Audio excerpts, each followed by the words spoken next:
tretinu sme boli veľmi zakriknutí, to nám moc nepridalo na odvahe, nepridalo nám to na stave a potom trošičku dve chyby v obrane, 3-0, ťažko sa hrá, stiahli sme na 3-2, ale bohužiaľ do prázdnej brány gól. Bolo 3-0, verili ste ešte aj v tom stave, že môžete otočiť ten zápas? Toto je silný kolektív, počas celej sezóny sme makali.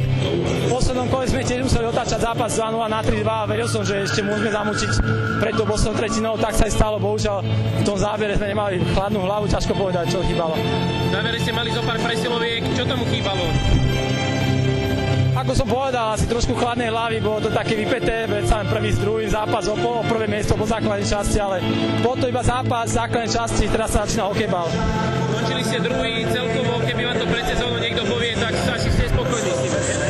Bol by som len prekvapený, že skončíme na druhom mieste, pretože najväčšia opora Wilhelm Solman nás bránka rozoškel a nie je to ľahké nájsť takúto oporu, ale sme radi, pretože mužstvo ostalo pokope, nikto neodchádzal, nejakí hráči sa rýsovali, uvidíme, ako to bude v závere. Nitrania tam mali aj dosť veľký náskok, vy ste ho dokázali stiahnuť, takže myslím si, že naozaj nemáte byť prečo nespokojní.